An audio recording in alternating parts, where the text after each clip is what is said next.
justice for all.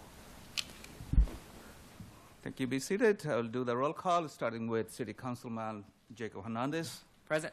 Councilman Hill. Present. Councilmember Jordan. Present. Councilmember Simmons. Present. Councilman Oates. Present. Councilmember Ranker. Present. Mayor Pro Tem Mackey. Present. And Councilmember Mitchell. Present. We'll do the announcement in the same order, starting with City Councilman Jacob Hernandez. Hey, College Parkers, happy Black History Month. I invite everyone here to, I invite everyone here to City Hall. They've got a lot of great displays. It looks like there's a little bit of input from the entire community. So it's super exciting. As everyone knows, the City of College Park is home to one of the few historically recognized by the state and by the country's Lakeland. I know it's District 2, but like we've had a whole bunch of different conversations, and I just always want to remind folks to like educate yourself a little bit about the City of College Park and what we've done to help with all of our restorative justice efforts. I want to highlight the College Park Here and Now's Aquí y Ahora. If you haven't gotten one of these papers, the local newspaper that services our city has added a Spanish language section into this paper. Mr. Dorsch, I got you one right there. Super excited about it and just welcome that opportunity for civic engagement. I want to ask everyone to please check on the seniors that you may have that are neighbors. I know that the temperatures are still frigid and cold, but please, just be a good neighbor and check on them. I know that we've had some sidewalk issues for pedestrians and bicycles, but bear with us. We've never really ever dealt with something of this magnitude, and all of the surrounding municipalities are having their own difficulties. So I think all of the public services, public works, both because they're both working on this particular issue. So thank you. Thank you. Mr. Hill? Yes, thank you. So this, like Councilmember Hernandez mentioned, this is a very unusual snow, and I welcome back the students, but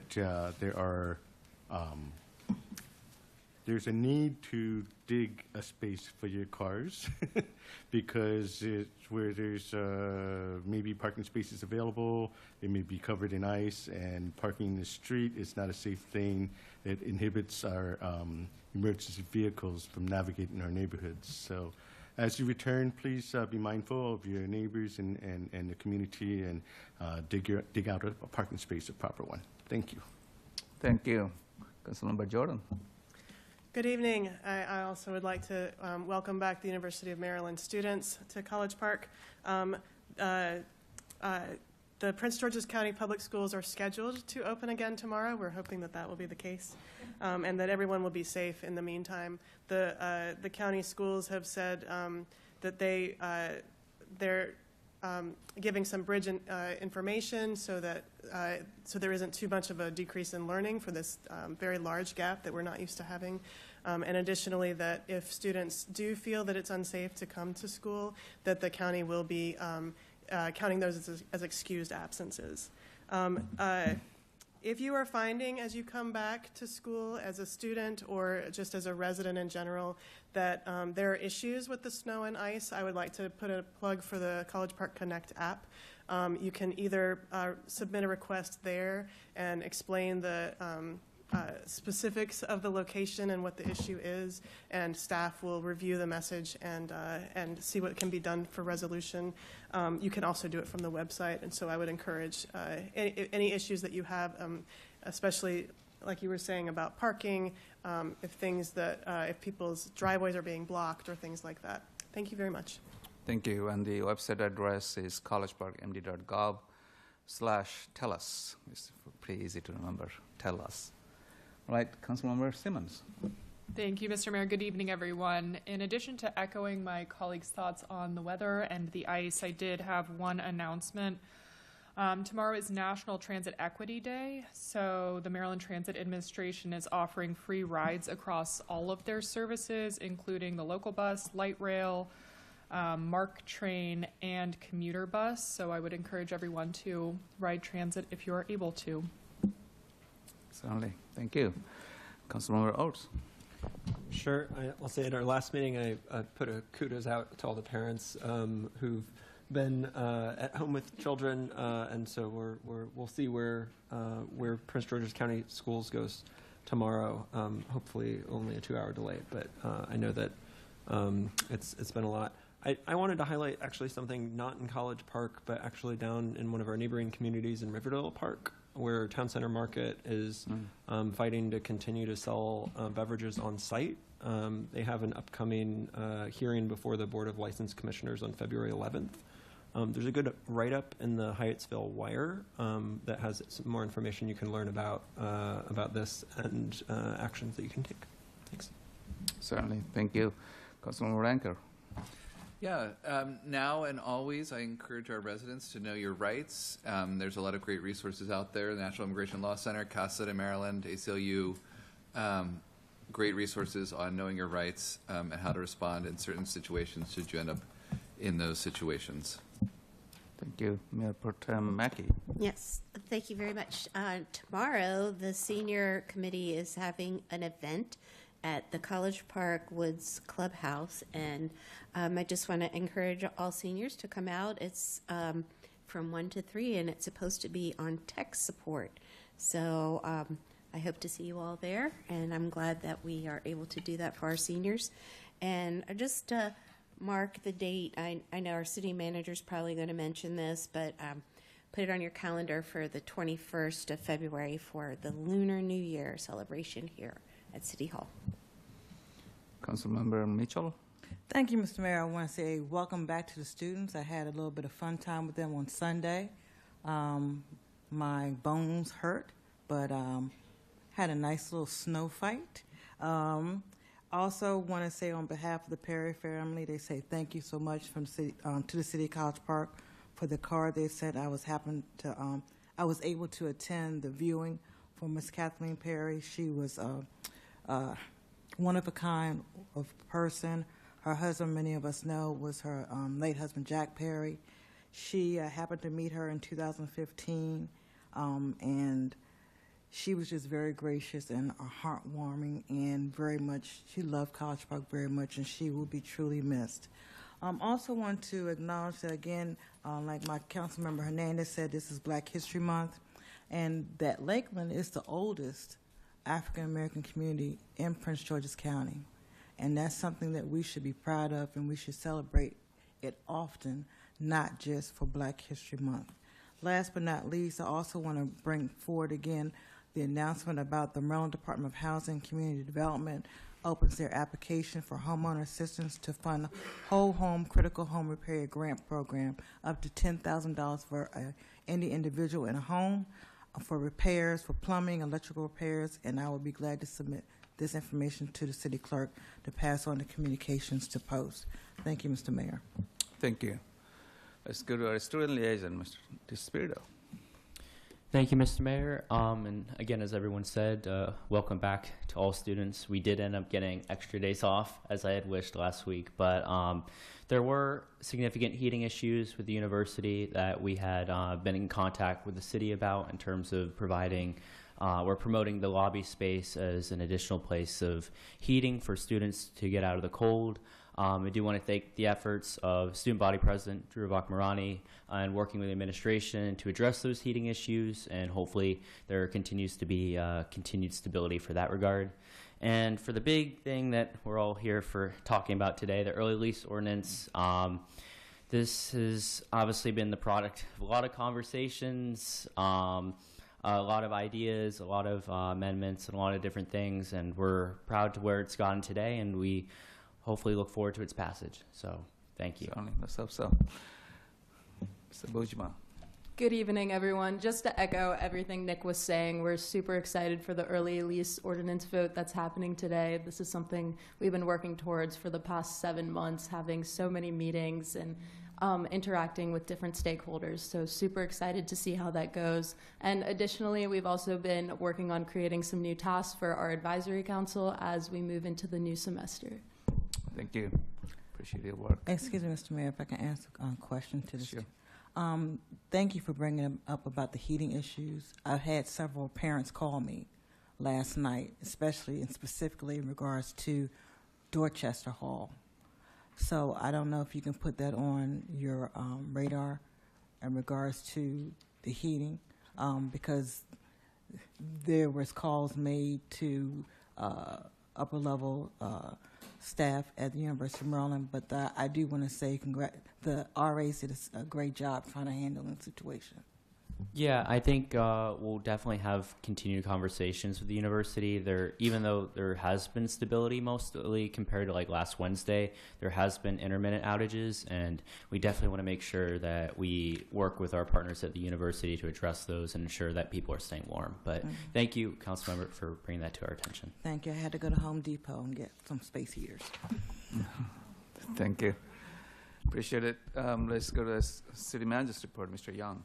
Good evening, Mayor and Council. I just want to start off with the new person sitting to my left is our new Assistant City Manager, Ms. Laura Reams, and I'd like to give her a chance to introduce herself. Thank you so much, Kenny.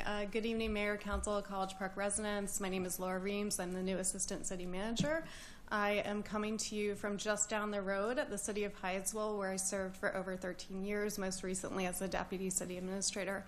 I am thrilled to be here in College Park, and I just want to thank the College Park staff for the warm welcome I've received, and I look forward to working with all of you. Thank you.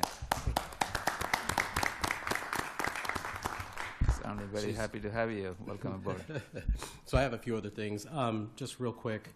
One, I'd like to thank both the student liaisons, our stakeholders, and our city attorney, Ms. Stephanie Anderson, on their work from the early lease ordinance and trying to get it to this point. Also, just need to get two projects out there. The Rutown Street construction project, our contractor had to put that work on hold until the weather gets better, obviously, on that particular project. But as soon as we have a new schedule, we'll be able to get that out to residents.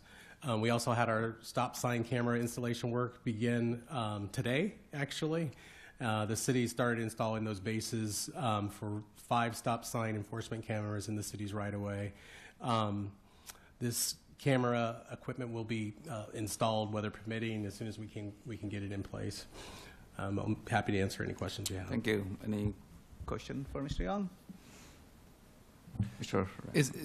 Is the timing on those becoming operational keeping the same? It's keeping the same pace. We're going to probably, I forget how much it slipped back because of the time frame. They were actually supposed to go in last week, but it slips about a week, and I'll send out the new time frame schedule on that. Thank you. Mr. Hernandez. I apologize for not asking this or preparing anybody for it, but like we're getting a lot of resident input about the sidewalks, and also equally about making it more pedestrian friendly. So can you just kind of just speak at like broad about how the city is responding to it, especially from a code enforcement perspective and from clearing the roads perspective? Mr. Young? Sure. Our residents and businesses have 24 hours to actually clear snow from the sidewalk. After that, they can receive a citation. We were a little bit lenient just because of the type of snow event it was, where there was a lot of sleet there, so we gave a little bit of difference. But we started enforcing citations last Thursday, and I think we're probably up to about almost 300 citations that we've issued citywide. That's really, it seems like a lot, but it's really not that much. Our hardest ones that we had to deal with were really on the Baltimore Avenue corridor with state highway contractors, and just there was really no place for them to put the snow. And as I've mentioned to the council before, as we become more and more built out, there's very few places to place snow. So we need to be thinking strategically about where we can either acquire some property to be able to haul snow out of the more urbanized area. And, it's typically what you see happen in some of the urban built areas on the East Coast, particularly in the Northeast. And we might have to start adopting some of those practices if we're going to continue to get weather events like this. We utilize contractors as well as all of our city employees, went on 12-hour shifts for several days. I think we were in very good shape compared to the local area. Where we differed a little bit was like our senior bus program. We follow the Prince George's County schools, and the only reason we do that on that case is because our buses travel outside the city of College Park, and if the school buses aren't able to travel outside of College Park, then we just follow their lead on that one. And so far it's been pretty good because there are a lot of areas that our residents want to go to, particularly either a hospital or picking up medicine, doctors' visits that are in some of the areas that weren't well taken care of. So, overall, I wouldn't give us a A+. But I definitely would give us probably an A. We definitely have some improvements to do and some communication issues with the state on just some future planning in case we get more events like this. No, that's super helpful, and I think we've received positive feedback, but this is a storm that, was unprecedented. So thank you. We see, and I want to thank our residents as well. They've recognized this on Nextdoor even, and some of our public works crews dance moves and on the ice, and it's if you haven't had a chance to see it, I don't typically endorse that particular news outlet, but there was some good feedback there from our residents, and I want to thank the residents who've really taken their time to thank our Public Works employees and our Department of Public Services employees who've been out in this storm. So thank you. Certainly, I echo that. And we got so many compliments for our fantastic Public Works Department staff and crews. They also did a fantastic job in clearing the sidewalk that the city actually owns. And I saw as I was coming to this meeting on Rhode Island Avenue, on the sidewalk close to the Edgewood Road intersection, they cleared that up, and I believe they will be clearing the sidewalk on Edmonston Road starting tomorrow. So that is the sidewalk the city actually owns, and I've been telling the residents, I know it's a very difficult snow event, and if anyone needs more time to clear the snow, they certainly can request an extension, and our Public Services Department, they've been working with them pretty closely. And I want to thank, actually, I see Mr. Thurston is in the room. He is the chairperson of the Neighbors Helping Neighbors, and they have done a fantastic job in helping our seniors and the residents with disabilities. Thank you. Thank you, Mr. Thurston and your team. Appreciate that. All right, with that, if there is no other question, let's do acknowledgement. And we have our good friend and former city council member, Mr. Rigg, I believe, has joined online. Thank you for joining. And I don't think I'm missing anyone. Seeing none, I will enter. Okay, is there any amendments to the agenda? If not, I'll entertain a motion to approve Second. the agenda. All in favor, say aye. Aye. Any opposed, any abstention? The agenda has been approved. Let's go to the public comments. So this is the time to speak on any non-agenda item or consent agenda items. Please come forward to the podium, and you have 3 full minutes to speak on. Please come. Up to 3 minutes. If you can finish early, that's even better. Mr. Dorsch, please state your name. I'm Dave Dorsch. I've been here for over half a century. And just a couple of things tonight.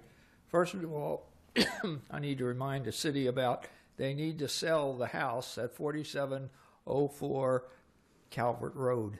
The windows are still painted on the inside, so they can't see out. But the city does not need to be holding onto this property like that.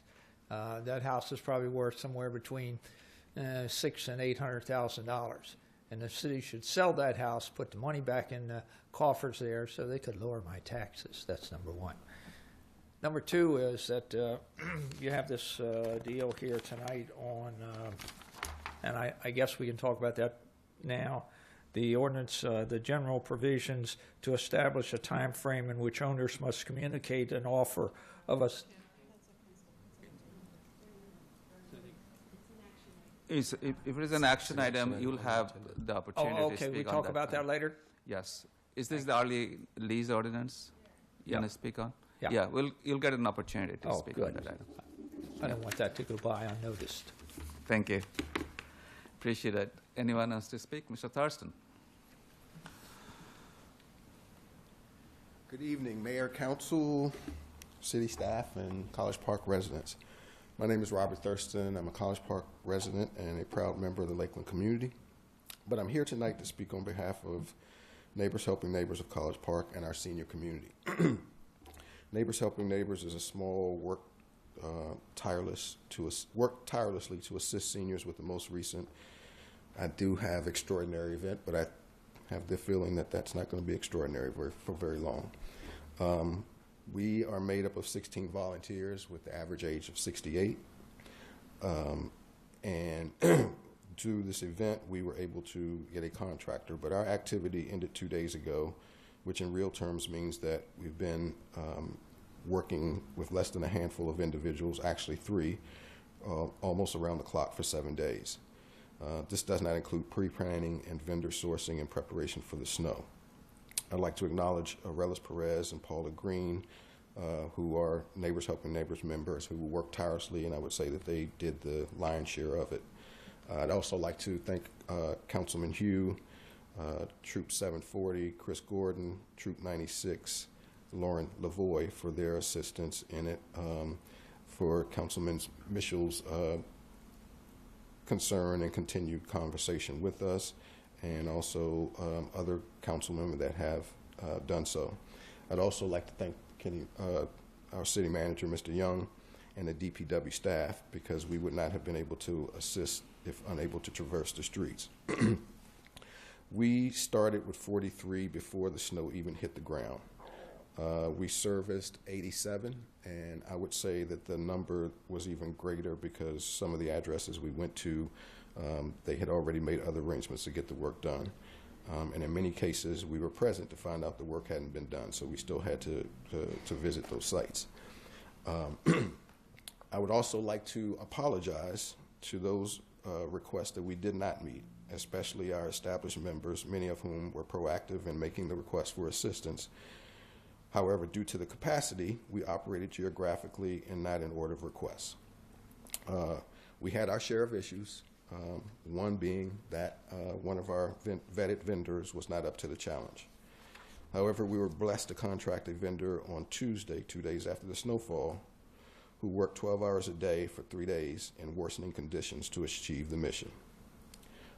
This event was extraordinary to us all, and I believe that we will see it again.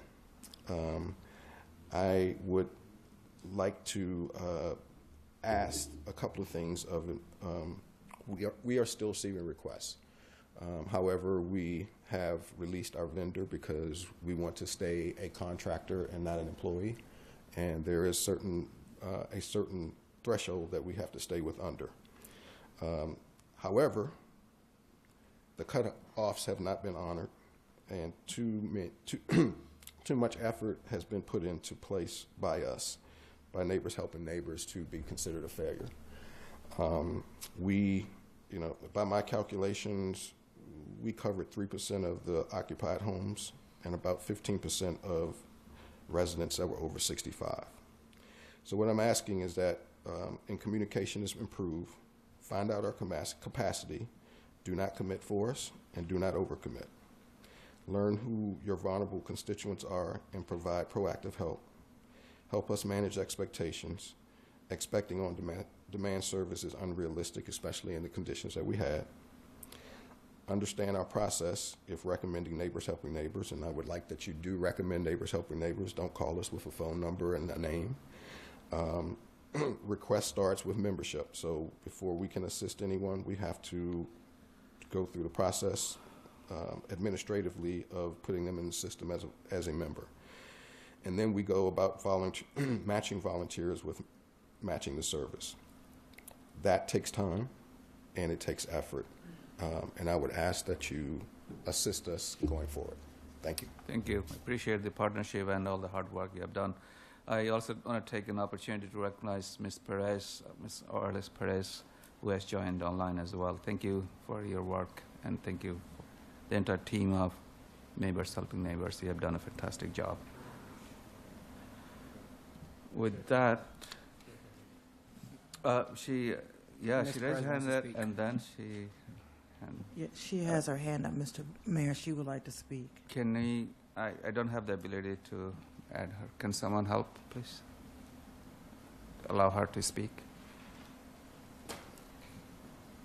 Thank you. Ms. Perez, please go ahead. Good evening, Mayor and Council. I would like to thank our fearless Chair, President Robert Thurston. I ditto everything that he has just expressed before Mayor and Council, the student liaison, and the College Park residents. I'm going to take a different approach. I am Morales Perez, a long-term resident in District 1. I'm a board member, treasurer, and I'm Command Central for Special Projects and a volunteer of Neighbors Helping Neighbors College Park since 2018. During Snowstorm Fern, we assisted over 85 homes with only 2 out of 8 council members following protocol and supporting us. I volunteered personally 83 hours from January 26th to February 1st. Many residents did not follow the procedure to call us directly. Instead, they called the mayor, their state senator, their state delegates, or their council members. And expectations were quite high, while conditions were freezing with no salt or ice melt on hand. The mayor overpromised to seniors without ensuring resources, and we ended up in chaotic situations. We need accountability, promises to match what's deliverable. Educate residents on protocol. We're not over winter. Let's commit to full council engagement. Our third-party outsourced vendor worked tirelessly from noon to over midnight each day under extreme pressure and in tough conditions and without any considerations from the residents. This highlights the strain on everyone involved and reinforces your call for better coordination in education and following procedural protocol. What's protocol?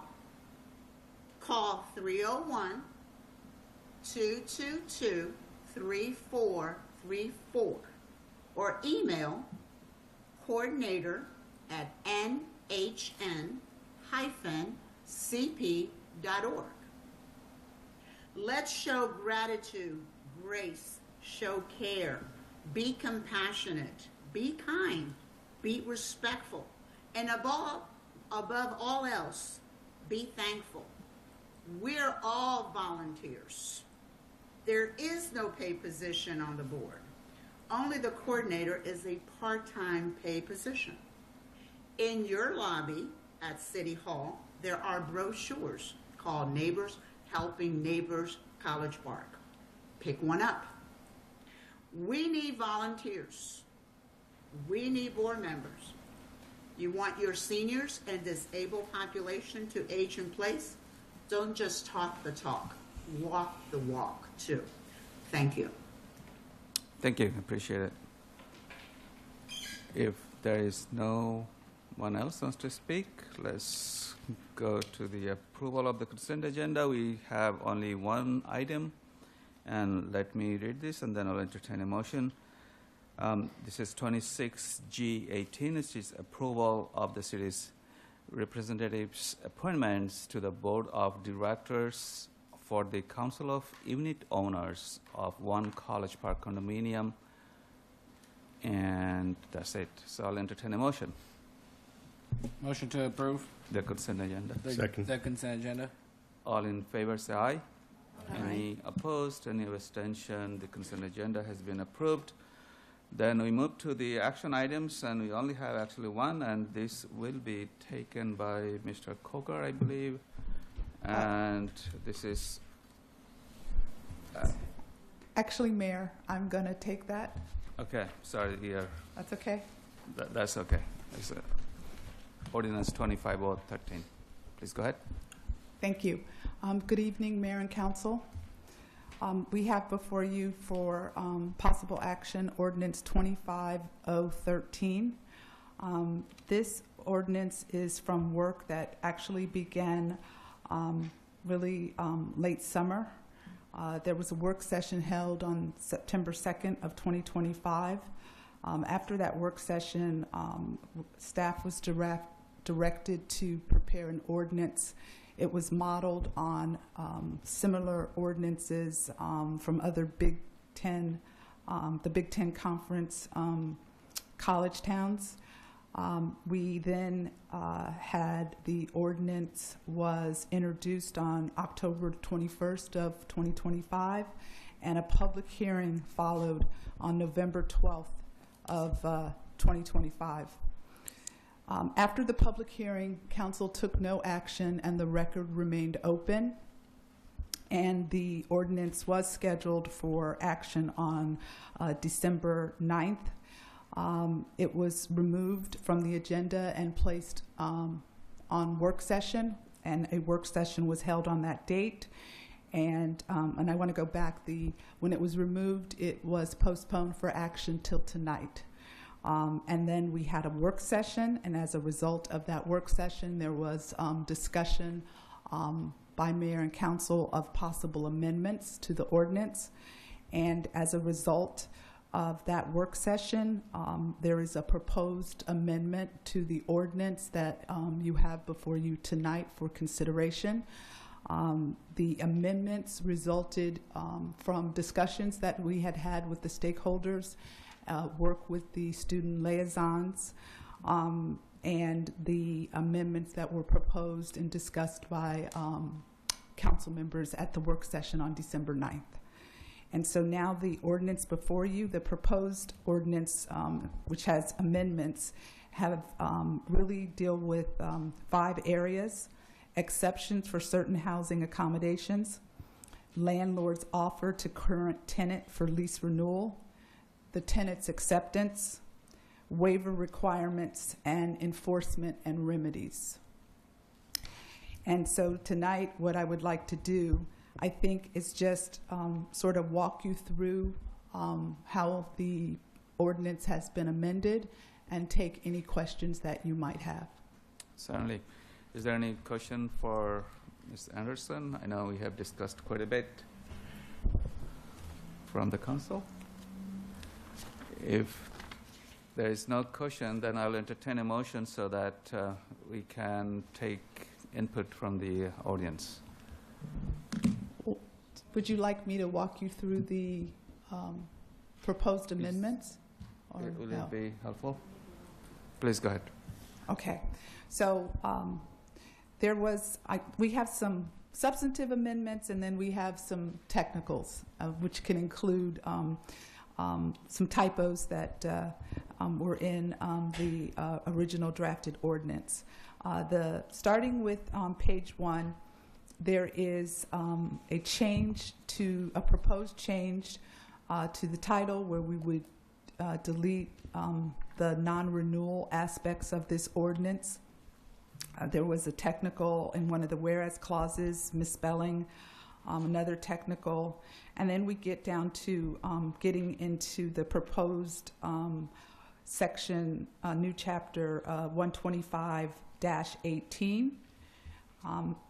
On section 1, we want to delete that section because it references good cause, and we're proposing to delete this provision and this concept from the ordinance.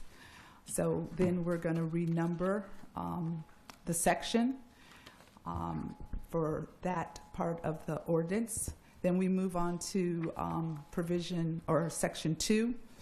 It's titled Landlord's Offer to Current Tenant of Lease Renewal. We have added some new language to section A, and it reads, a landlord shall not make any renewal offer earlier than 180 days from the end of the current lease. B stays the same. And then we have C, which has amended language. Any renewal offer must include the following information in writing. The remaining part of that section is the same. And then section C, the old section C, is deleted. Section 3 of the ordinance, new language was added so that it reads, tenant's acceptance of landlord's offer and signing of a new lease for a successive period. New language is added there. And then we have new language added to section A. A landlord may not require, and I want to say, it should say, now it reads as follows. A landlord may not require a tenant to accept an offer and sign a new lease for a successive lease period until 15 days after the new lease is sent to the tenant. The other language is deleted from B, which might not show up, that B, it should be letter B, from B through E, deleted. All of that language is deleted from the original ordinance that was introduced. Then we renumber letter F, and it becomes the new B. There is no language change. We then delete 4, landlord's non-renewal of a lease. We delete 5, entry and leasing to another tenant for a subsequent lease period. And we delete 6, timing for all leases. We renumber 7, and it becomes 4 for waiver. It reads as follows. The provisions of this section may only be waived by the tenant to a lease agreement. The waiver must be submitted to the landlord in writing and must specifically state the provisions of this section 125.18 that are being waived. The landlord shall provide written notice of receipt within 10 days of the date the landlord receives the waiver. The next section, which was the old 8, now becomes 5, enforcement and remedies. Letter A, civil infractions, was amended to read as follows. Any landlord or landlord's agent who violates this section commits a civil infraction, punishable by a fine of not less than $500 for the first offense and not less than $2,500 for each additional or subsequent offense. Then we made a proposed amendment to letter B. It's the 5th line down. After the number 2, we added, if you start, it's what you can, the court can order up to 2 months rent. And then we struck the language after that new language times the relocation assistance payment. That has been removed. And then there's some technical amendments because we're in a new year. And those are all the proposed amendments. Thank you. Any question now? Thank you for your work, Ms. Anderson, and thank you, council members, especially Councilmember Simmons, and also our student liaison and our partners at the PGPOA and the AOBA. Thank you for your work. Appreciate that. All right, Mr. Anders, do you have a question? Oh, no, I'm ready to move a motion. Yeah, Stanley. I was just going to suggest one of my District 2 colleagues move the motion if they'd like to. Okay. If that is okay with Mr. Hernandez, just a request. I mean, go ahead. I just wanted to move on. I would like to make a motion. Please go ahead. It's in the red folder, I think. There is Yes. a motion sheet. Is it this very long? Okay. Do I read this whole thing for a point of clarification? Ms. Okay. Anderson, does the council member needs to read the entire motion?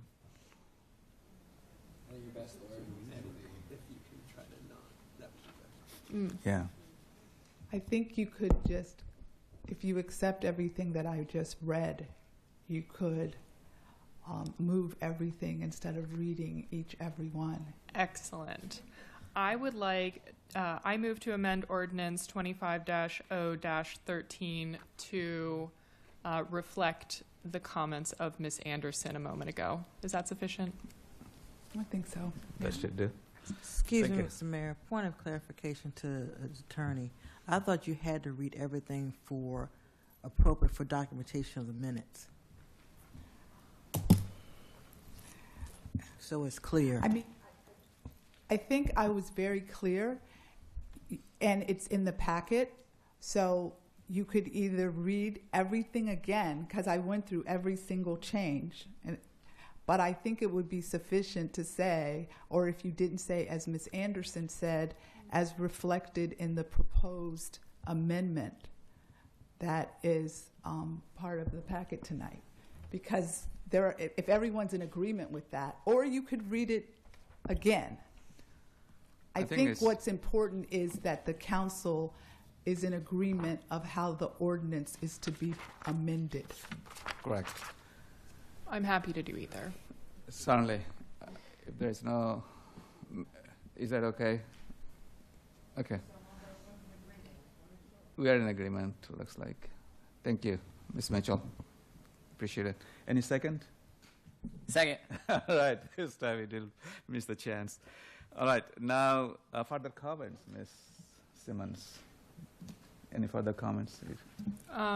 Sure. I do have a couple of comments. I did just want to say that I am in support of this amended early lease ordinance. I do think that it's narrowly focused on the identified issues, but also addresses some of the concerns that I had on December 9th. And I know that I came into this process quite late in the game, so I do want to say thank you to my colleagues for kind of providing time to bring me along as well. And finally, just I appreciate and am so impressed by our student liaison and deputy student liaison, not only their passion for solving this identified problem, but also their dedication of time and effort to arriving at what I think is both a simpler and stronger ordinance. So thank you all for your leadership. Thank you, and thank you. And I know I've been checking on both of you, and I know that you have been working really hard and closing the gaps. I really appreciate the partnership. Thank you. All right, now is the time. You all have been patiently waiting. So if you are here to speak on this item, if you could please line up in front of the podium. You'll have up to 3 minutes. Please state your name for the record and to proceed with the testimony. Good evening, Mayor and Council, and welcome to Assistant City Manager Reams. My name is Ruvak Marani, and I am a resident of College Park. I am speaking tonight in my capacity as Student Body President at the University of Maryland College Park. As you may know, in the fall, the SGA unanimously passed a resolution in support of an earlier version of this early lease ordinance, and although some of the language and specifications of the ordinance have changed, the sentiment and the values driving it have not. This early lease ordinance will go a long way in helping protect all College Park tenants, especially those who are most vulnerable to predatory leasing practices, many of whom are UMD students who are leasing for the first time. The City of College Park has taken enormous strides in the past few years on housing affordability, including supporting several new developments that have increased the supply of housing and will eventually help reduce prices of housing in College Park. This effort will help make sure that those previous efforts have not gone in vain, and to make sure that tenants in College Park are actually benefiting from those new developments. I especially want to thank the city for its leadership on this issue.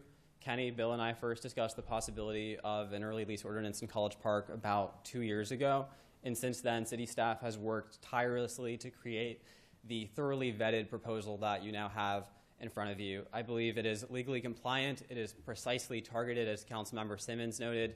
And I also want to especially thank the SGA student liaisons to the City Council, whose tireless advocacy, and I really do mean tireless, and commitment to this issue have been integral in making this happen. And I want to thank you all for what I hope is going to be your strong support of this early lease ordinance. Thank you. Appreciate it.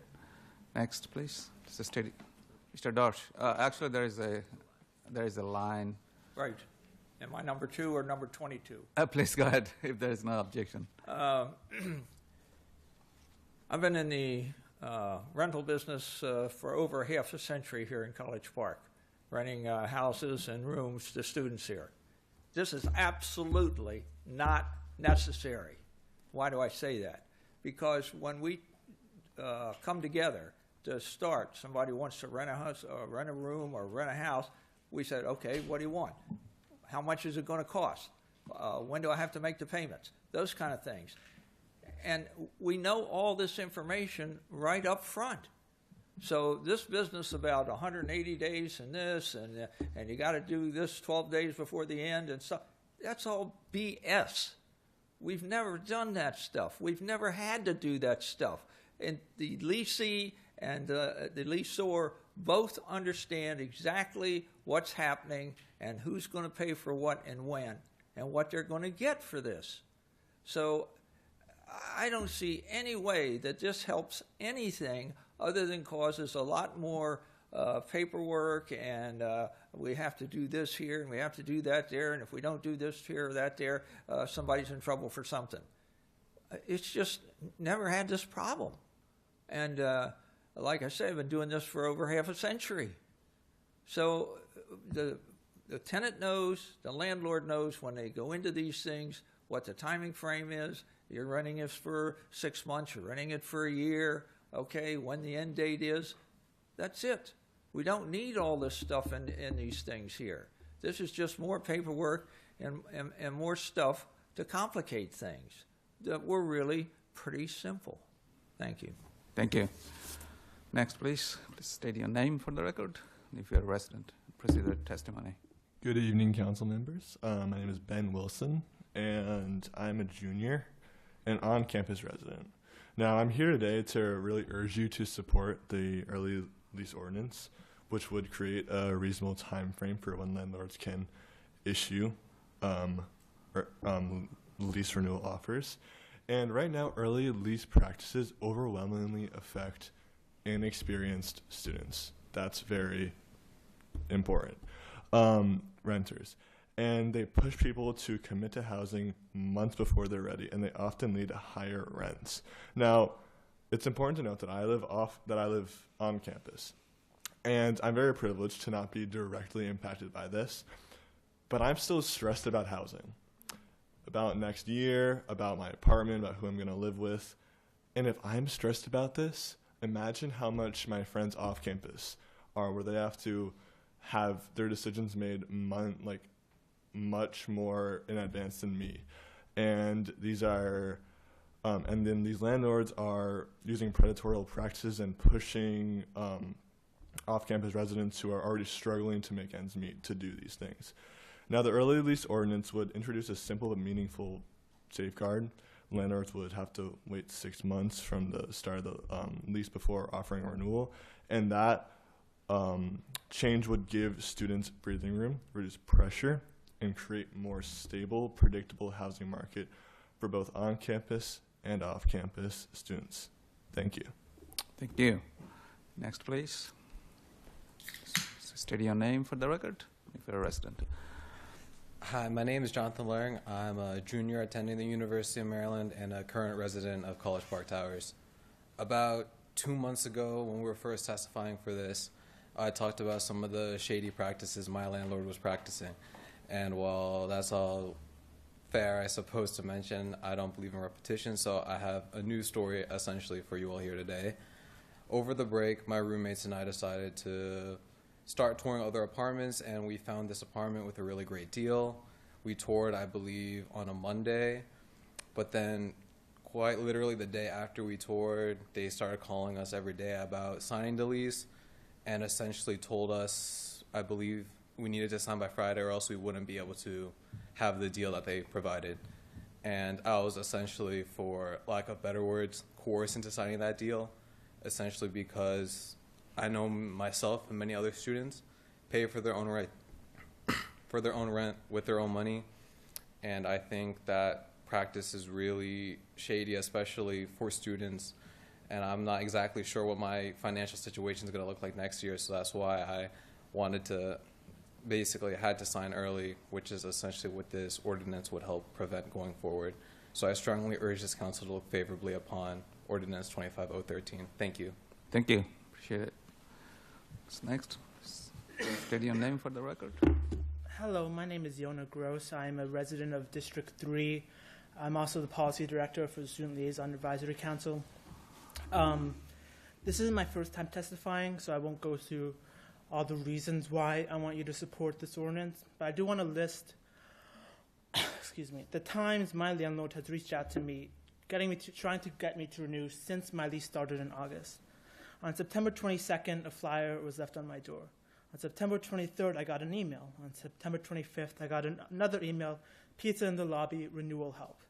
On October 1st, I got an email, renewals and public leasings. On October 7th, I got an email, community update that includes a section on lease renews.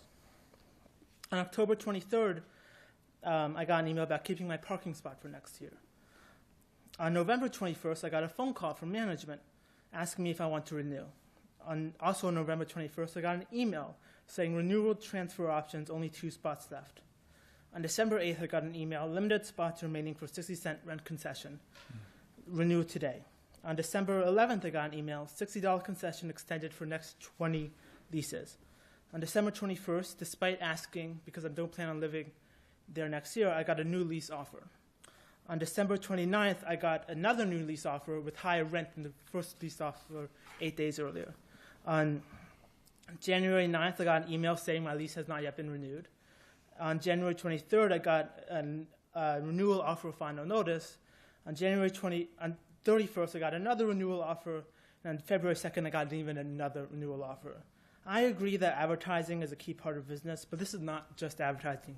This is nuisance and it's exploitative. I hope that you pass the early lease ordinance. Thank you. Thank you. Appreciate it. Next, state your name for the record. Yes, hello everyone. My name is Sammy Saeed. I'm currently a resident in Old Town, actually renting a property. I hope I've maybe become a familiar face by this point. I recently lost my voice from being sick, but it may have been from advocating for this ordinance for so long. I can't express how passionate I am about this. And I'll explain why. Earlier, a gentleman came up here and said, "Oh, this has never been a problem." People who are renting and the landlord are on the same page, and they agree, and it's sunshine and rainbows, and there's no problems. This is not true, and I'm not going to guess why it's not true. I'm going to tell you why it's not true because I experienced that. I had to go through vigorous negotiations with my own landlord, mainly on the point that basically 4 weeks after I moved into my property, he said there were offers for tens of thousands of dollars over the 2 years that we were talking about renting the property higher than what I was asking for. Thousands of dollars per month higher. And that I had to decide now, that I had to decide by the end of this week or someone else was going to take our house. I mean, the stress that caused for me and me trying to find anyone to live with for next year. I had to call 50 people. It was absolutely incomprehensible. Landlords and tenants are not always on the same page. This is common sense. It's not a smooth process. The process comes with negotiations. It comes with fighting. It comes with stress and pressure and fear of not having a place to live. So it's not an easy process. This ordinance is necessary to take away so much of that stress and pressure, to let the tenants have a moment to take a deep breath, figure out what their plan is, figure out who they're living with, figure out what their finances look like, figure out what rent they want to pay and what the people around them are paying. Right now, it doesn't exist. There is no time period. I can move in right now and tomorrow they could say, oh, someone's willing to pay $1,000 a month next year for more, and that's it. That is the situation renters are faced with. That is the situation I was faced with. It happened to me. We had to figure out very, very unique ways to be able to get a reasonable deal for the people living in our house next year. So, it's an incredibly important ordinance. Student liaisons, as I always say, worked incredibly hard to bring this, and it is fantastic. I saw that there were amendments. These amendments make it easier to pass, but I just want to say, please, please, please, I hope this is my last time here. I don't want to keep coming here. I hope that you guys can pass this. And I want to say thank you all as well for your hard work. I know that things got tabled, but you guys are putting hard work into this, and I will let you know that we as students are seeing that. And we hope that the vote here tonight is kind of accumulation of all that hard work in a way that supports students. So thank you so much, and I'm really looking forward to the vote later. Thank you. Thank you. Appreciate it. Next, please. State your name for the record and proceed with testimony. Hello, my name is Olivia, and I'm a student at the University of Maryland, College Park, and I'm here today to ask you to vote in favor of Ordinance 25013. I want to speak to you all, not just as council members, but as parents, guardians, and people who care deeply about young adults trying to build a future. I'm a first-generation college student on scholarship, and so that means every decision I make about housing carries weight. There's no financial safety net behind me, and so when a landlord asks me to sign a lease early, what they're really asking me is, can I gamble thousands of dollars before I know my financial aid, my income, or where my education will take me next?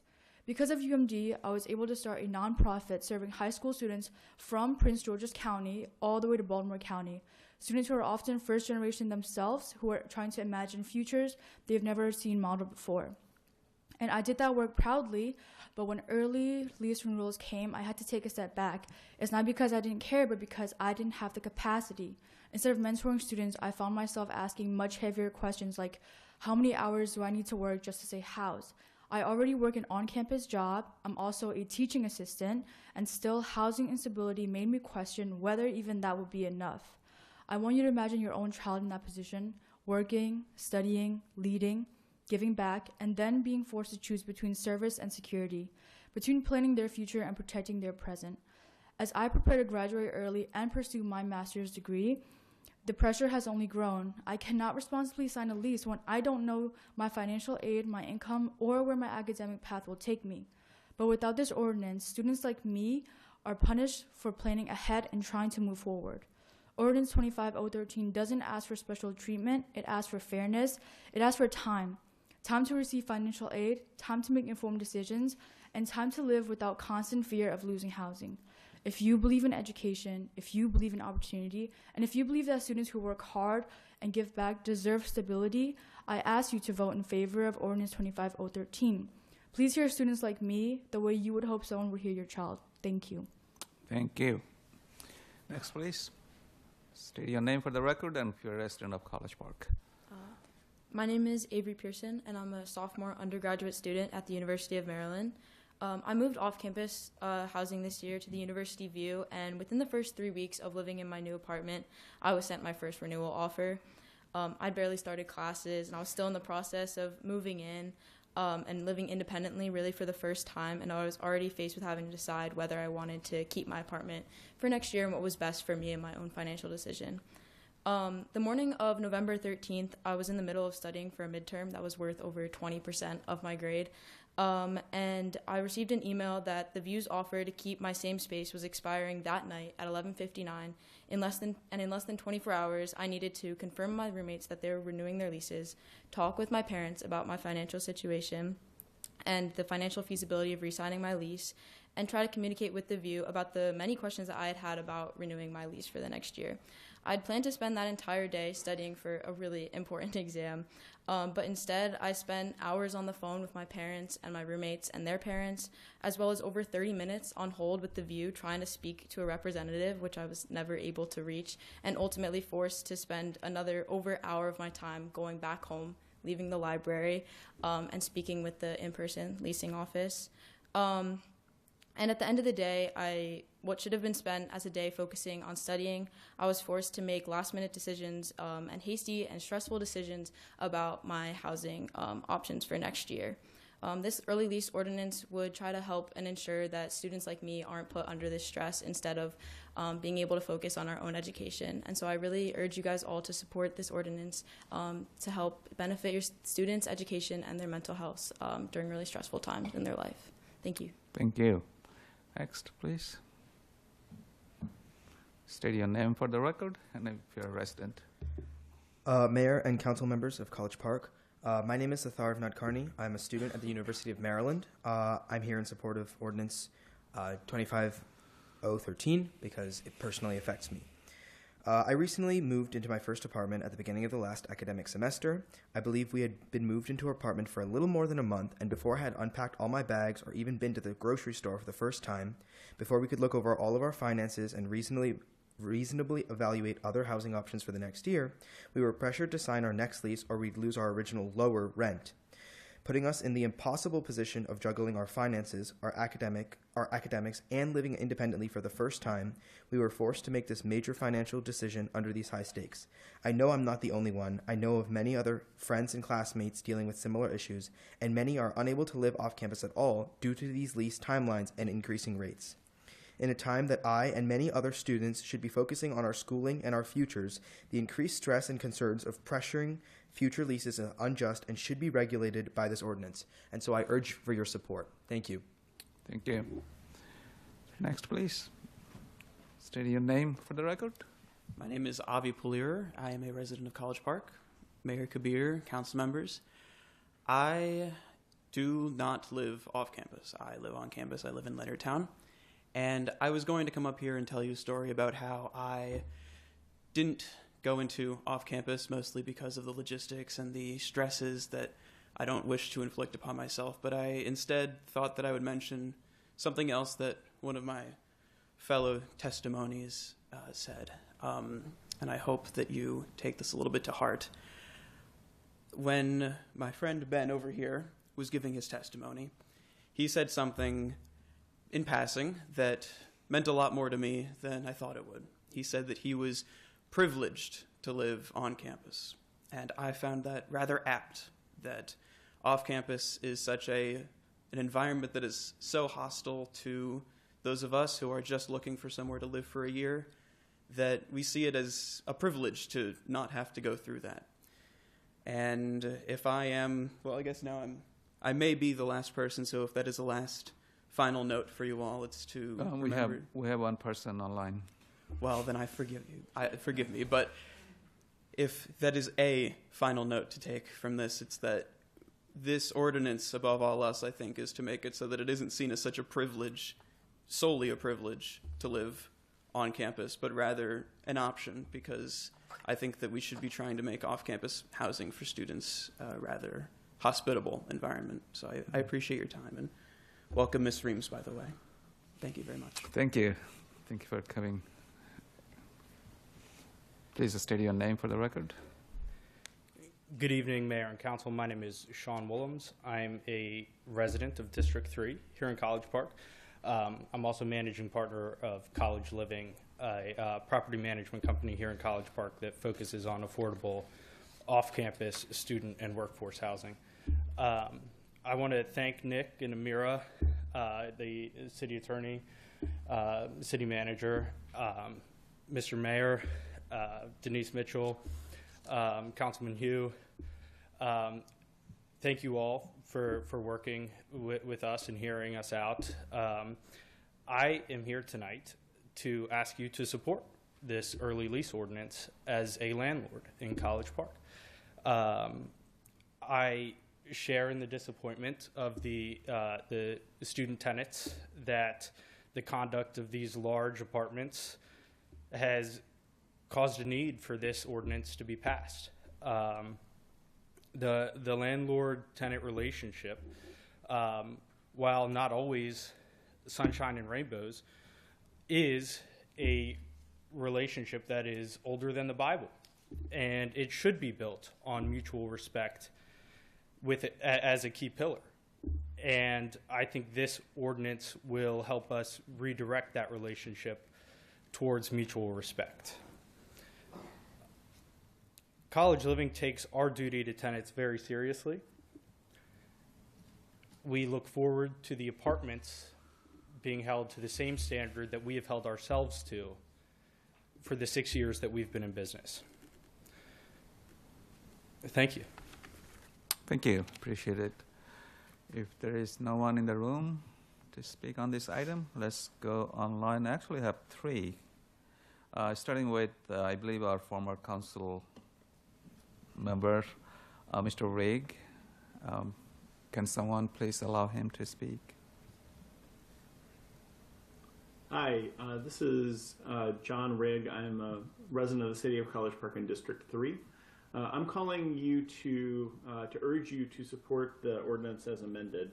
As many of you know, I've worked closely with our student liaison and other members of the community on this ordinance in its early periods, and I think it's come a long way. I think it's vastly improved over what was introduced as well. I especially want to commend both the Prince George's Properties Owners Association, but especially Ms. Simmons and the city attorney and city staff on working so hard on this. I know that when the student liaisons and I first talked about this, I think all of us thought that our initial draft was a good thing to begin the conversation. But I suspected, and I believe that my colleagues, the student liaisons, also thought that it probably wasn't going to be the final version either. And I think this ultimately results in something that the community can be proud of. It's something that I think probably has enough support on council. I think it's been hard for some of us, including myself, to wrap our collective brains around, but as our extremely articulate and numerous residents who stood up to speak in favor of this ordinance have made clear, it's sorely needed. I also note that because PGPOA's involvement and engagement in this, it's improved. And also, even for those landlords who are more skeptical, would want to make sure that I point out that this establishes a very clear starting time frame. So I've always had a theory that landlords felt like they needed to compete with one another to be able to be the first to a signature, to fill their rooms, almost like a game of musical chairs. And I think that that's one of the reasons why we've seen this behavior of landlords pushing up deadlines and pressuring our rental residents, not just student residents, but other people who rent in the City of College Park, to sign the next year's lease at early and earlier in the lease period. It arose out of a competitive environment. And this is a way of making sure that everybody competes on the same playing field. So I would hope that those skeptics who still remain among us, including one of my neighbors who spoke earlier, will find this ultimately a positive development, as I do. I urge all of you to support this. I think it's a positive, very consumer-oriented, and both renter and landlord fair ordinance.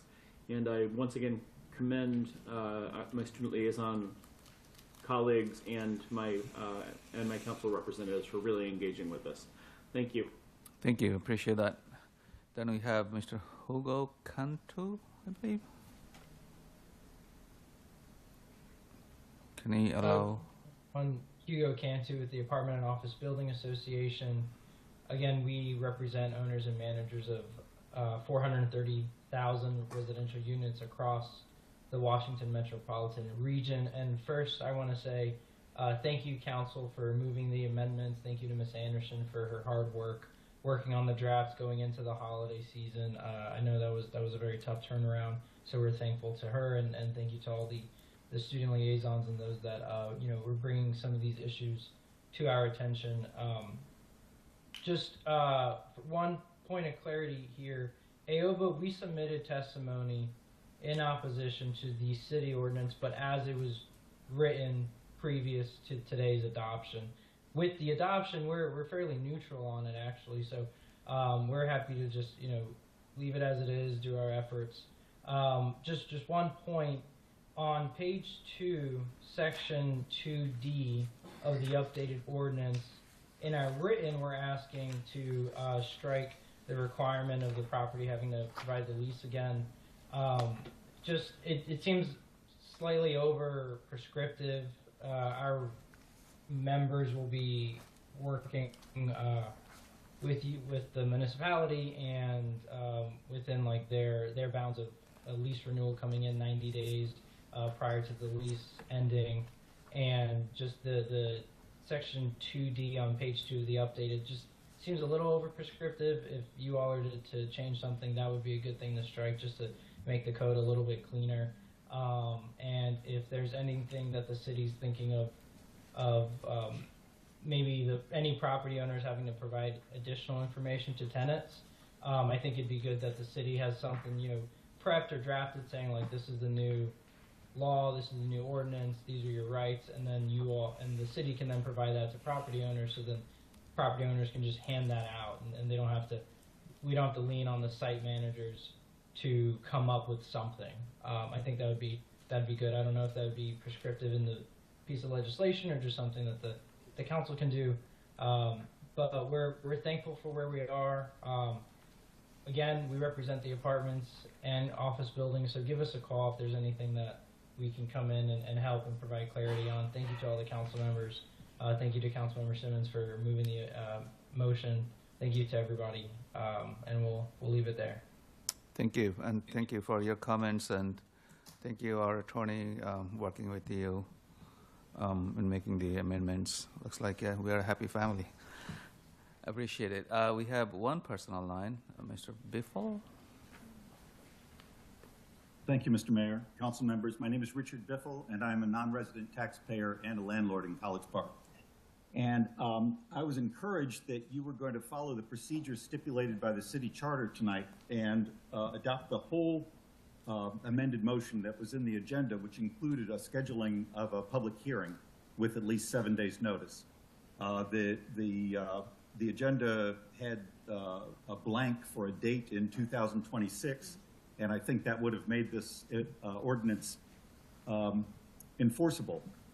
But as it is, it was the first version was adopted, and the public was heard on it in the previous council term, and this version is being introduced tonight, and there's no notice going to the public of a hearing at least 7 days from now. So I don't believe you're following the procedures set forth in the charter. On a substantive note, I'm not sure this is going to get tenants what they want, because as I read it, I can make a lease anytime with anyone as long as it's not a current tenant. I just can't offer a renewal in the fall, for example, for the academic year. But I can start showing the house to anybody else, and if the current tenants say, well, wait, I'd like to renew for next year, I'm going to say, I'm sorry, I'm not allowed to talk to you about that until you go get a form approved by the city attorney, or otherwise I could be liable for thousands of dollars of fines. So I think this is actually going to hurt the tenants who might be interested in renewing, and it's not going to affect us landlords too much, because there are a lot of fish in the sea, and we can find other potential tenants to look at the houses any time of the year. Thank you. Thank you. Just to clarify, an ordinance by the city charter, an ordinance introduced by one council can be adopted by another council. I think that is the opinion from our attorney, and you can you're most welcome to reach out to us to get more explanation. Thank you.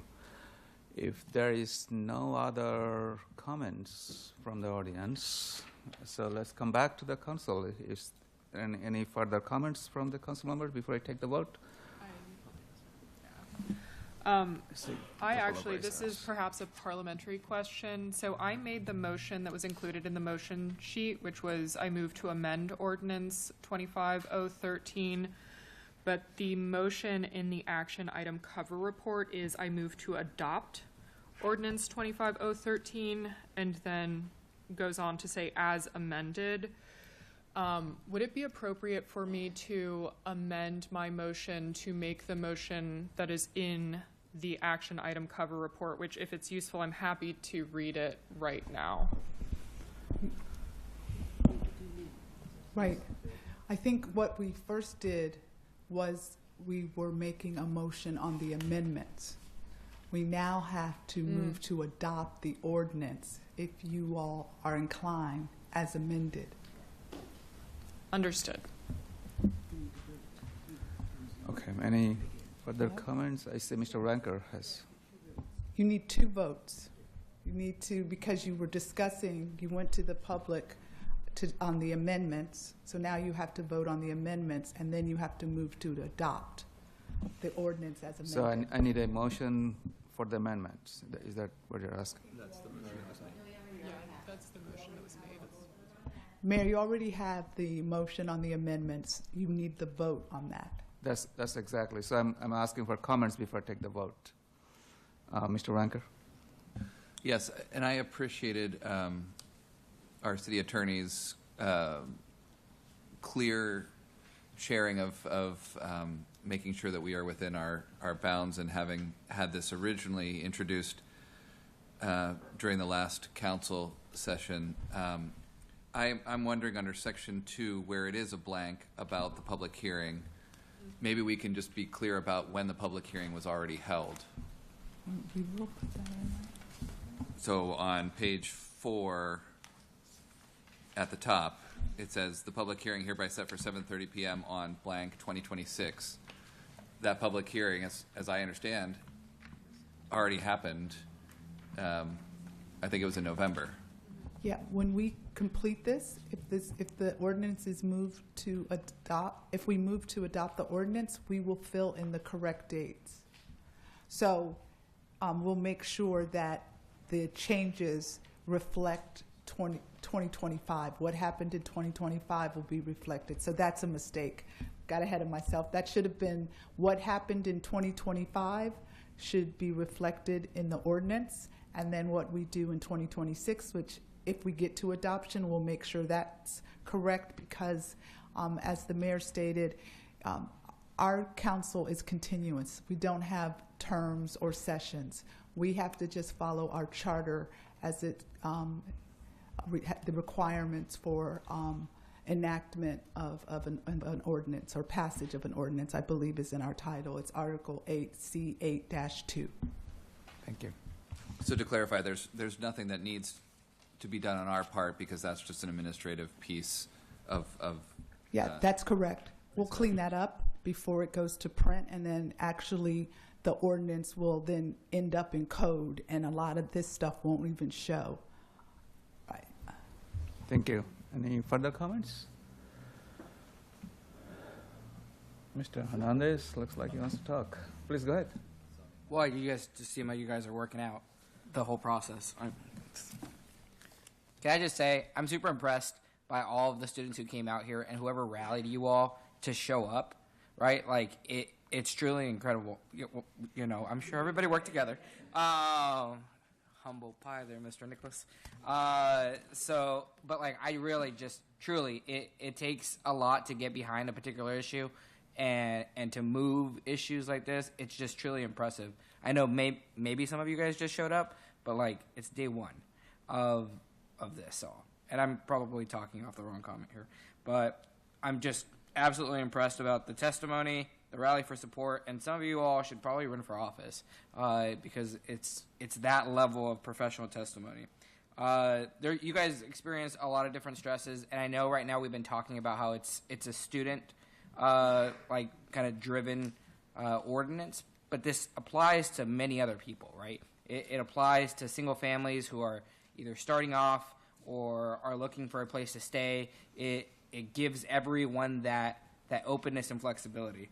So, I mean, from my perspective as a registered landlord in the city, I'm proud to support this particular ordinance, and I just wanted to thank you all for your drive because it's going to affect so many different people. Thank you. Thank you. Any further comments? This is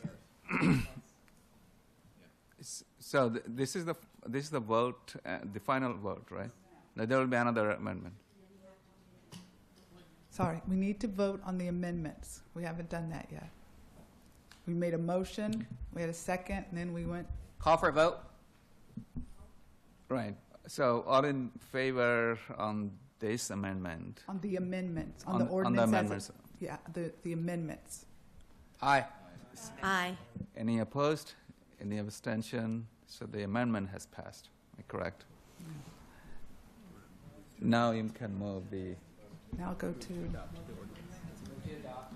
Adopt the ordinance as amended. Am I correct? I move to adopt ordinance 25013, an ordinance of the mayor and council of the city of College Park as amended, amending chapter 125 housing regulations, article 1 general provisions by adding section 12518 to establish certain requirements for renewing lease. Second. Further comments? Probably not. So for this, I do not need to go to the audience. We do not need. All right, any comments from the council before I take the vote on the as amended motion? Yeah, and I just wanted to give, I'll ditto a lot of what other folks said, but I also wanted to just share that students are a really important part of this city, and we want to hear your voice about a lot of things, about everything, really. And we know that this is especially important, but your advocacy and your voice is really important on all the issues of the city. I heard from many of our residents, including in District 3, who are landlords, who were really shocked, frankly, at a lot of the practices that you all have experienced, that others in our city have experienced, and that were outraged about it. And so your voice, your testimony, your advocacy really matters, and especially kudos to former liaisons, Druvak, Adi, and Mr. Sprinkle, also, in addition to our current student liaisons. You have done a great job of keeping this in front of us and pointing us the way. I don't think it's a perfect piece of ordinance here, but I think it's a good step in the right direction to addressing some of the issues that our residents have faced. Any further comments? We'll take the vote. Yeah, I truly want to thank our student community, and additionally I want to thank our attorney for spending so many hours working with different parties and different partners, PGPOA, AOBA, and our city council colleagues to get into the finishing line. So you're all happy. I think Ms. we also need to thank and appreciate former Councilmember Rigg, who really brought this to the forefront in working with the previous student liaisons and the current ones. So he needs to get recognition as well. Certainly. Thank you, Mr. Rigg. If you're still there, appreciate your leadership. Thank you. Now is the time to call for the vote. All in favor, say aye. Aye. Any opposed? Any abstention? The vote is approved. I see some happy faces. Appreciate your hard work. Thank you. Thank you again all for coming. Appreciate the engagement. Please stay engaged. All right. So we have done with the action item. Now is the time to go to request for status of the future agenda items. I think I saw at least one request. Is that Ms. Mitchell? Is that you submitted? Mr. Mayor, it's two requests. One I will yield to Councilmember Hughes. It's his. To you, please go ahead. Yes, I'd like to request a future agenda to review and discuss the redistricting. We had issues with it. Full disclosure, I was on the redistricting commission back in 2010, 2011, before getting on council for the first time, and again in 2021 before getting on council. Both times we had difficulty drawing the lines, giving the instructions from council. They were rather restrictive instructions, and council was not happy with the maps that we initially drew as a redistricting commission, and we had to get creative, and in results, it seems from our election results, you can see that District 1 was rather heavy. Also at the time of discussion of the redistricting lines, there were a number of developments that weren't hasn't broken ground yet, so we couldn't include them. So the number of populations within certain districts have again been skewed.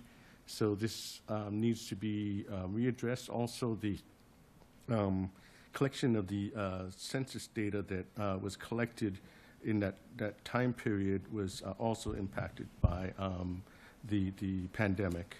So there are many issues that introduced problems that we faced as a redistricting commission that I think that it's important that we come back to the table, have the review the commission report, and formulate better instructions so that we can do another redistricting before the next, hopefully address it before the next election cycle. Thank you. Did you get a chance to submit an online form? You Yes, have, right? Okay. and thank Sorry. you, Ms. Mitchell, for doing that on my Oh, behalf. We appreciate it. had a conversation about it, and she picked up on it Thank and you. very generously did Mr. that for me. Hernandez, is that a question? Yeah, maybe I missed an email. But I know that we're talking about a lot of other, like, strategic potential growth opportunities through the city. Would it make sense for us to use so much of our resources, from staff time to other, like, resources, to do redistricting prior to any sort of annexation efforts? The annexation efforts that we had spoke about in the past includes land, not so many residents. I mean, but there are residents in that area, or those areas. I'm just saying, like, I understand the concern. I'm in the same district as you, right? It does require, it's a heavy lift. But, like, I just want to make sure that we're not going to put all of this effort and time and energy into redistricting, and then we bring in so much more land and people and residents, and we're going to have to divide that either ways. I don't know what the regulations are, but I'm assuming that there are some regulations that would have to include those newly gained territories into the districts. Perhaps I can help. Maybe you can approve this and add to the agenda. But I understand, Mr. Hernandez, your concern. Maybe we can schedule it in a way that the other items that you're mentioning that can take precedence before this one. That's an ongoing process in a sense that, because even if we do it this year, there are still developments in the works that will, again, be constantly skewing the numbers. But because the census data was really off at the time, and we had, you could see, like I said, you could see from this past election that our District 1 was definitely had more voters than the other districts. Okay. So there was a balance that we were instructed to maintain in the number of population, registered voters, and active city voters, which created a lot of challenges to design maps that were suitable for maintaining the rough outlines of the previous districts. Question Excuse me, Mr. Mayor, may I just intercede and Please say, go. we sound like we're getting ready to work session this, and I think we just need to put a move and adopt the future agenda, taking on what you're saying, Mr. Hernandez, and incorporate that for the work session. Right, but I mean, in previous times when I've made recommendations, we've had a conversation about it prior to voting as to whether or not we'll put it on the agenda list. So that's why I was making these questions, Well, like we having already these did it. questions. Okay, I see some hand raised. Mr. Young, I have a question. I know there is an annexation effort going on and it's been public. Will it be possible, say, for example, College Park annexes a parcel, will it be possible to get the population data from census figures of the new annexed land? Well, I'm not sure I understood your question. So, for example, we annexed a new parcel, and there are 17 different options staff presented. Will it be possible to get the population data of the new parcel if we annex it? Yes, that's possible. I think we'd be taking a step maybe a little too far, since we haven't even started a process of talking about annexation. We can always get those population figures. Most of the land that we're looking at does not have populations attached to it, but there are several parcels that do. So, thank you, Mr. Ray, and then Mr. Oates. So this is more of a clarifying piece. As I'm understanding this, request. This is to, and I was conferring with the colleagues here, this is to look at how redistricting is done so that we can be ready for redistricting it after the next census. This is not in order to do, to join in all the fun across the country of a mid-cycle redistricting. Am I understanding that correct, Mr. Hugh? Councilmember Hugh? No. So 10 years ago, or more than 10 years ago, when I first was on the Redistricting Commission, we had a difficult time drawing the lines, giving the instructions. We requested that Mayor and Council address these issues before the next census. They did not, and we hit the same problem worse.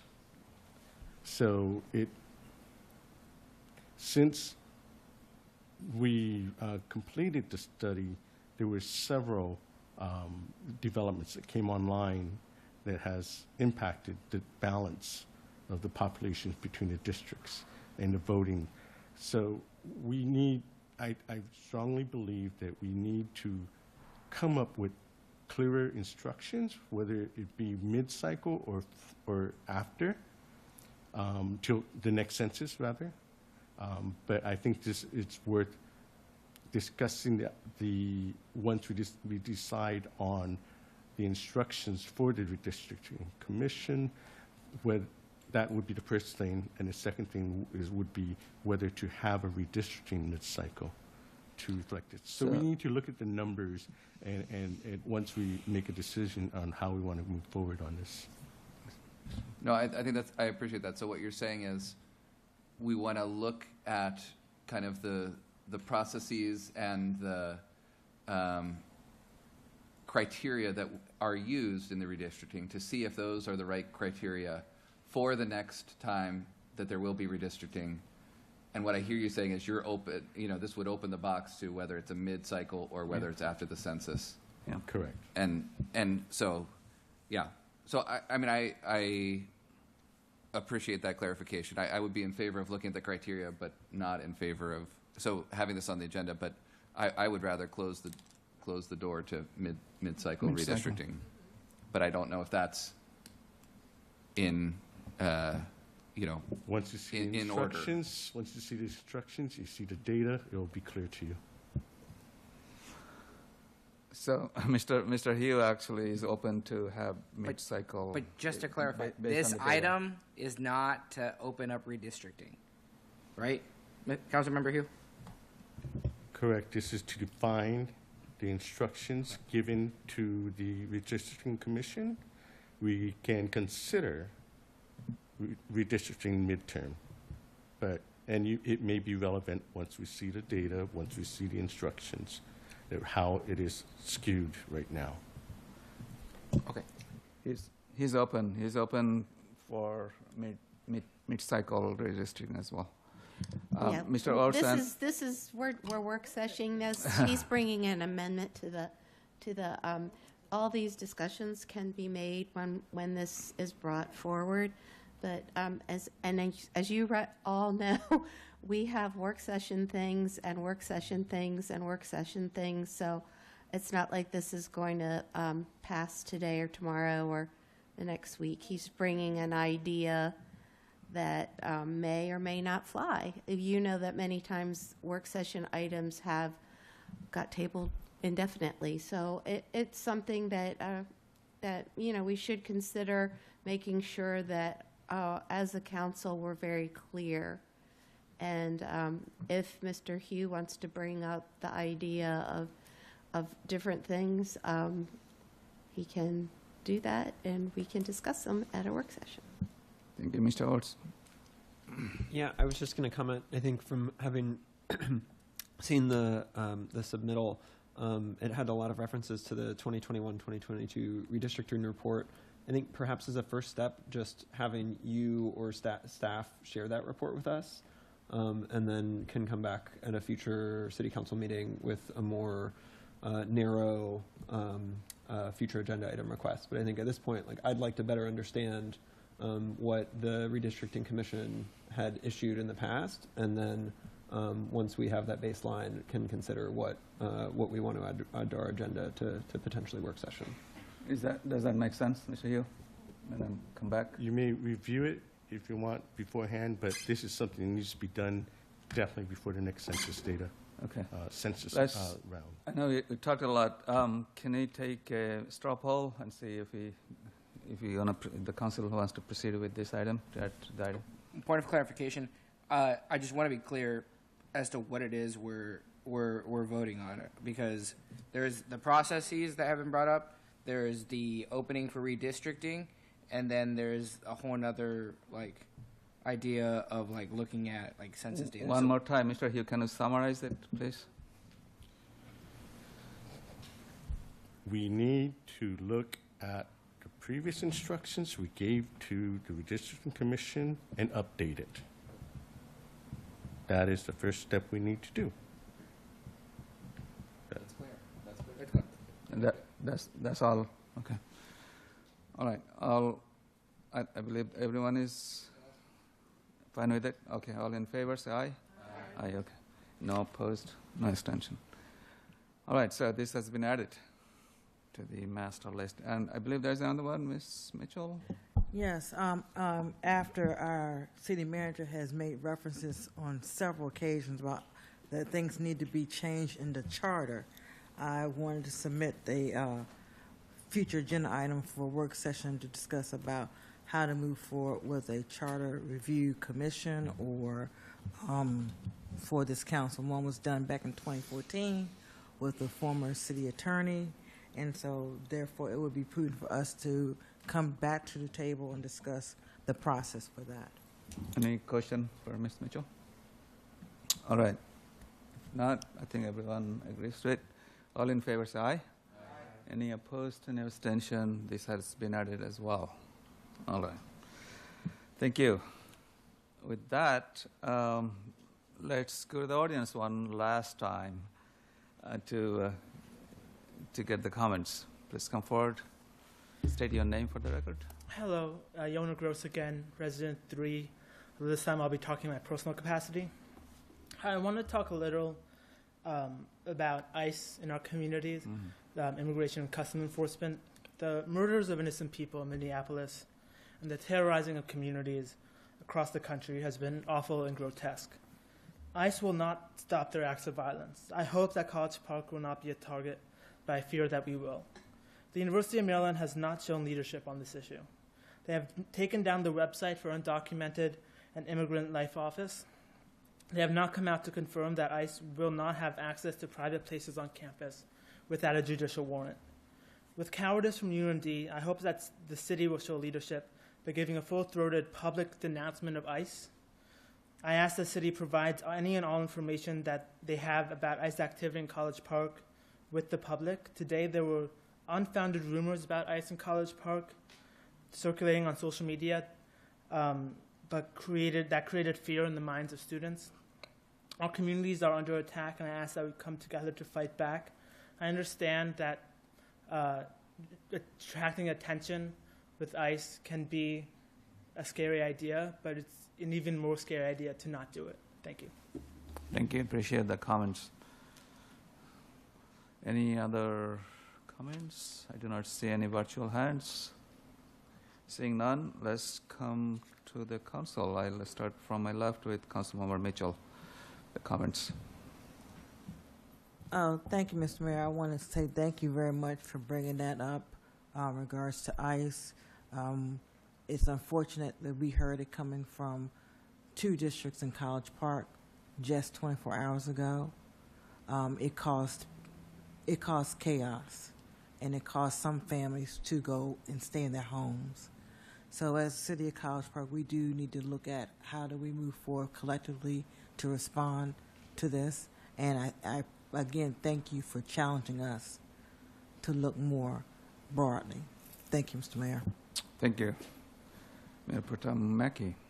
Yes, I had the privilege to go to the public safety meeting last night with several of my colleagues, and I just want to really thank the leadership of our city manager and our director of public services and the collaboration between the police force that the College Park, the University of Maryland Police Force works with us, the PG County, and the Park Police, and everyone who is really working to try to keep our residents safe. And one of the things that I really took away from that is how we can work together to keep each other safe.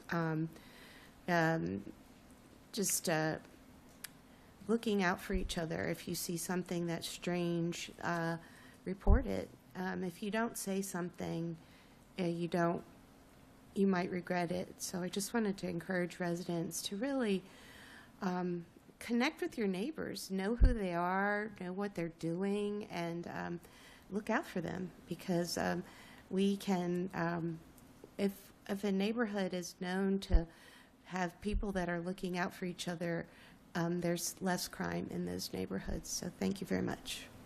Thank you. Mr. Anker. Yeah, I just wanted to say increased engagement in the life of the city is something that all of us here value, and this city finds really important. And so whether it's written testimony or here in person from our residents, a lot of good care went into the early lease ordinance, and I hope we can continue that with the other important business of this council. We'll have a budget coming up here in a few months. We want to hear from you. So thanks for your involvement and your activity, and we look for that to continue. Thank you. Mr. Holtz? Yeah, I just want to congratulate the student liaisons and the students for their engagement on the early lease ordinance, and also to thank Council Member Simmons as well as former Council Member John Rigg.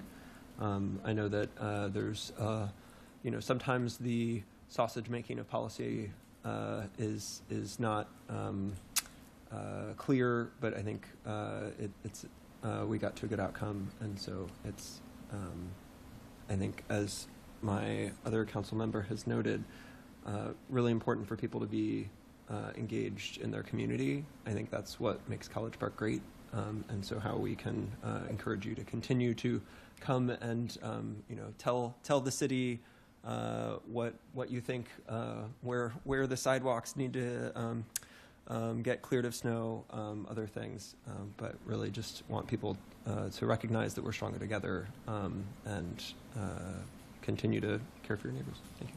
Thank you. Thank you again, and thank you all for your patience. I know you've been waiting for a long time. Wish this could happen earlier.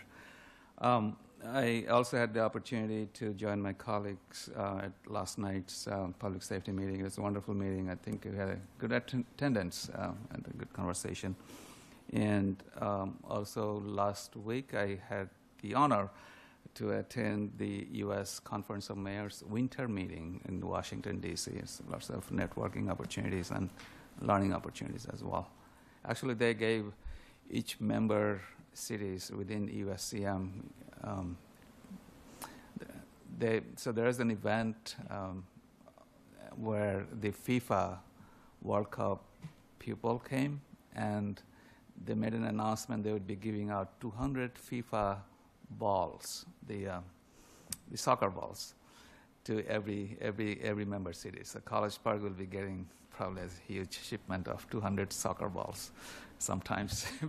Will there be any peace medals coming with that one or anything like that? I can't confirm that. Certainly fun. So I think we have to find out how we can actually give out to those soccer balls. Maybe going out to our schools and give it to the students. They'll love it. Thank you, Mr. Simmons.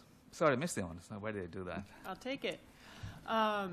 I did just want to say thank you as well to you all for coming out many times over the course of the last 4 or 5 months, making sure that we did hear and understand what is important to you and work to address the issue that the early lease ordinance presented. And I would certainly associate myself with my colleagues, council members, Ranker and Oates.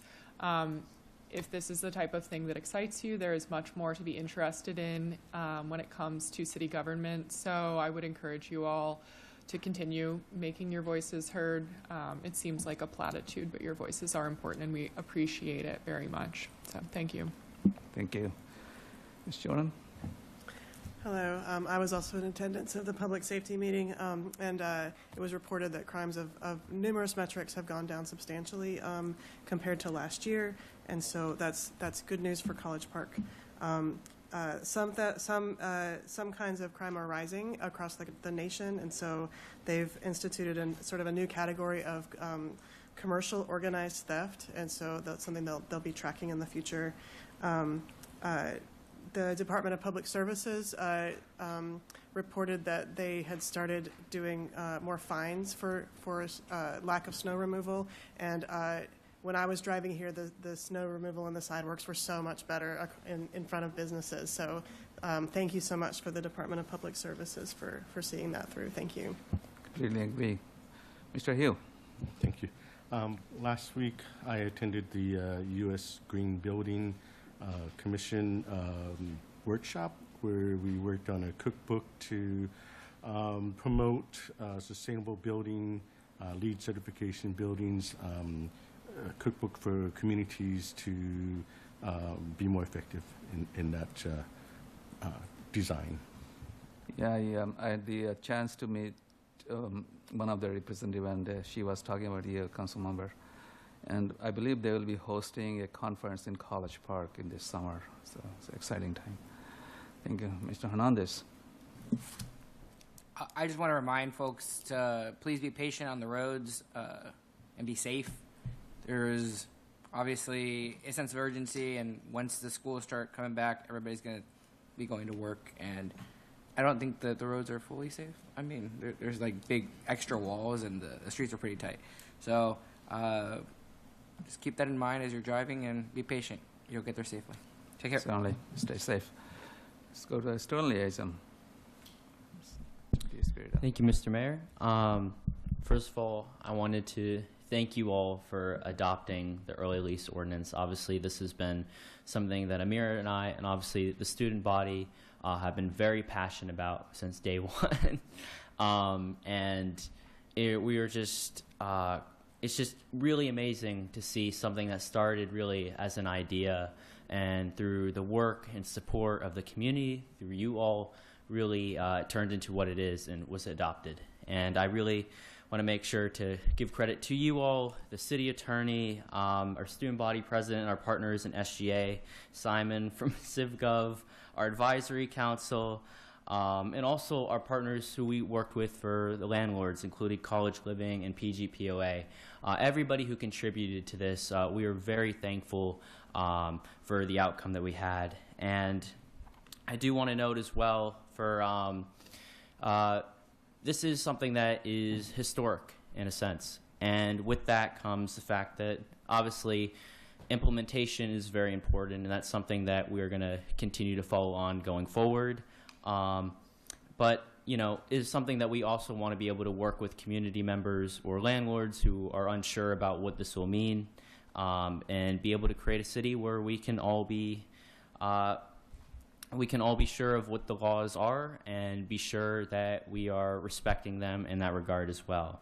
But we do want to be clear. You know, this ordinance has been adopted, and we obviously will work with you and everything. But if you are going to continue to do predatory practices as a landlord, we will hold you accountable. Full stop.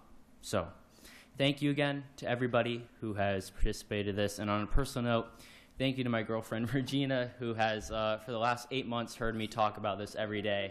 So thank you. Yep, that's true. Oh, my goodness. Thank you. Good evening, everyone. The question tonight was, are we going to continue to allow landlords to keep taking advantage of students' need for housing, or are we going to vote yes?